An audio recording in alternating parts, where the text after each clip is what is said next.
Hey guys, welcome back to the BuzWeaver channel, and we have some extraordinarily important news today, or reality, that I want to bring to you guys. From CNBC, business groups ask White House to delay Biden COVID vaccine mandate until after the holidays. So think about that. Joe Biden has not even passed, or the one measure that he wants to introduce into the infrastructure bill that would fine businesses with more than 100 employees for not having the employees vaccinated. And the problem that they're running into is the government is playing chicken with the American people. The government knows, or politicians know, that even an emergency mandate is not law. It is not something that can be enforced. You cannot make people engage in a procedure to their person. In other words, regardless of what that procedure is, whether it's for the greater good, which is the mindset they're adopting here from socialism, is the greater good mindset. How terrible you are if you don't think of all the other people. Well, the thing is, the vaccine, as we know, does not entirely prevent someone from getting the illness, nor does it stop people from being able to spread it. So their arguments are falling flat. And not only that, the American people, despite the fact that the government, the administration, and the mainstream legacy media is still behind the president and supporting him, trying to support him, as well as the big push for vaccination. But we're seeing the reality. And the reality is someone you may know, and, well, as of today, people that I know that see, are now coming down to crunch time. And here's the thing. I want to emphasize this again. Biden has not passed the policy or measure in the infrastructure bill or to OSHA that businesses who have more than 100 people have to have their employees vaccinated. But the reality here is it's another game of chicken, but with businesses or companies or industries that depend on the federal government for financing, licensing, permits, and other things that these companies and businesses need from the federal government. And so the federal government is holding this against them. It's a very mafioso approach. But as we can see here, and CNBC, it's got to be very difficult for CNBC to come out with this because they're on board with what President Biden is trying to do. And so this is a very difficult thing for them to do. But as we can see here, White House officials at the OMB are meeting with industry lobbyists as it conducts the final review of President Joe Biden's COVID vaccine mandate. What they should be doing is asking, should we press this on even though it's unconstitutional? That's what they should be asking. And if it goes to OSHA, then the Supreme Court needs to step in and say, okay, you guys are going way too far with this. This is unconstitutional. Business groups are asking the administration to wait until the holiday shopping season to implement the rule. Why? Why should we have to wait at all? There should be no waiting. It should be voluntary. I can understand if the government wants to suggest, it wants to recommend, it wants to encourage people to get the vaccine, but then you step a little too far when you start making people, start making ultimatums. That's when you've gone too far. When you're making ultimatums, your job or else, that's too far. They say the mandate could exacerbate labor shortages and supply chain problems. Oh, really? No doubt. No doubt. Joe Biden has to know this. The government has to know this, but they are playing a game of chicken. They want to be called on their bluff. It's like, we know people are going to feel inadequate. They can't go up against big government, can they? Worried that President Joe Biden's COVID vaccine mandate for private companies could cause a mass exodus of employees, business groups are pleading with the White House to delay the rule after the holiday season. They love it. They love it. Government loves when people come begging to them. It should be the other way around. We are of the people, for the people. The government is not our boss. We are the boss of government. We are the boss of Joe Biden. And speaking of Joe Biden, the horrific, devastating town hall that probably very few watched, the most popular president, or I should say 81 million vote by mail individuals. I thought it was funny. Tommy Lahren said that this is what you get when you have a vote by mail president. Joe Biden Town Hall, 5 strange moments you might have missed. Who could not miss this? It isn't that people are missing it. It is that it's being ignored entirely. Imaginary jetpack. Don't pay a cent with the little gesture up next to his eye. Racing Colin Powell, which is bizarre and extraordinarily juvenile. Biden misspeaks on Taiwan, and this is a very common thing. And this is what's very interesting and very telling about this administration. And that is, Joe Biden will have a coherent moment, or he'll say something that seems completely rational. Biden was asked by an audience member about recent reports of China testing hypersonic missiles. The president said the U.S. has the most powerful military in the history of the world, adding that his concern was whether or not China going to engage in activities that will put them in a position where they may make a serious mistake. In other words, like we would come to the aid of Taiwan, and the White House and his handlers are like, oh, wait a minute. No, what he meant to say was this.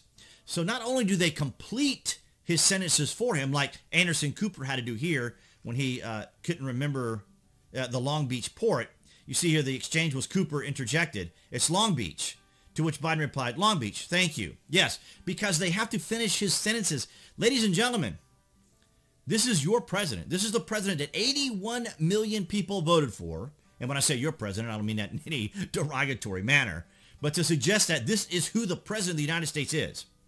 A man who is suffering from cognitive decline, which I am not using or suggesting or implying in any derisive way. I am simply stating what is obvious. And here you have Newsweek writing 5 specific things that we might have missed. We might have missed it. If it wasn't for Newsweek, if it wasn't for the media telling us, hey, by the way, did you know Joe Biden has a potential cognitive decline issue? As if we need mainstream media to tell us what we can clearly see. And this is what I'm talking about. The mainstream media, the Democrats, who worked alongside each other against President Trump, actually believe that people are too stupid and unable to see what's clearly in front of them without their direction, without their interjection into what you should think, what your opinion should be, and the way you should lead your life. If it wasn't for them, where would we be? In Baltimore, Center Stage will host President Biden's CNN Town Hall. What you need to know about Thursday night's event. What we need to know is already clear, which was mentioned in Newsweek. And I wanted to point this out because this arena holds 541 people.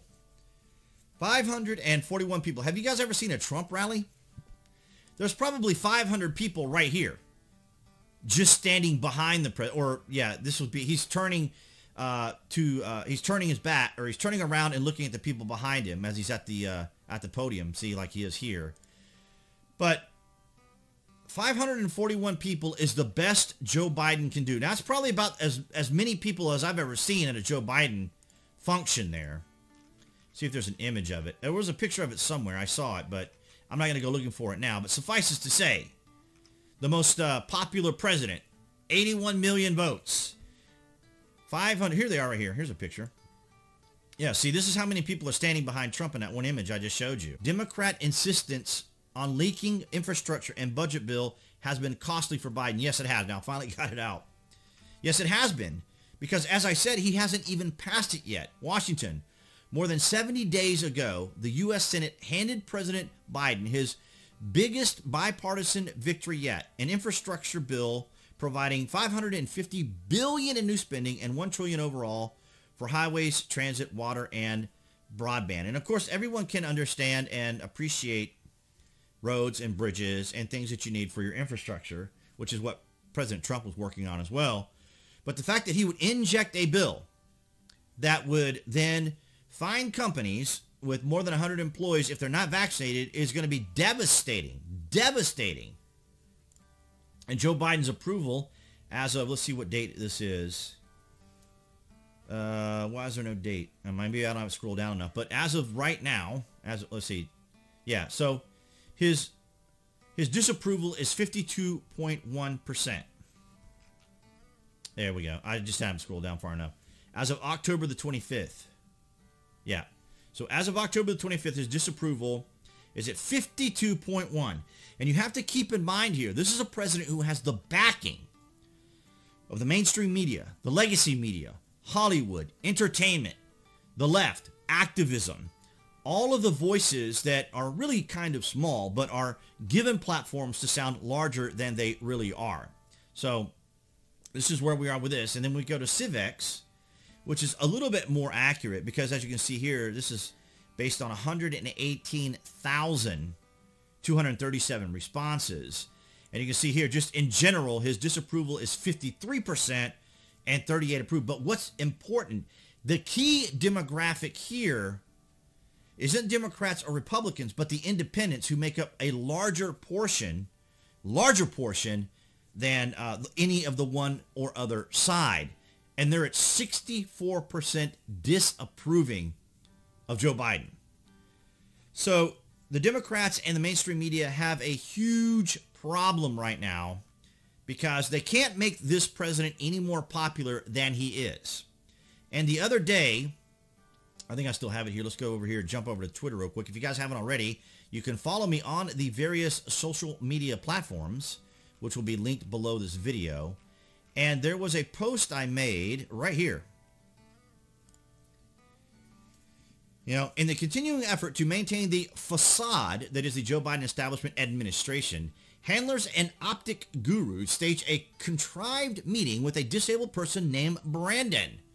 Bill Bearer Bod from the EU, the Great Reset. So everyone knows the "Let's go Biden," let's go Brandon slogan, right? Which obviously means F Joe Biden. And so this is how far his handlers are willing to go. This is how far the left is willing to go to try to cover for what is obvious to everyone, and that is that people don't like what's currently happening under this administration.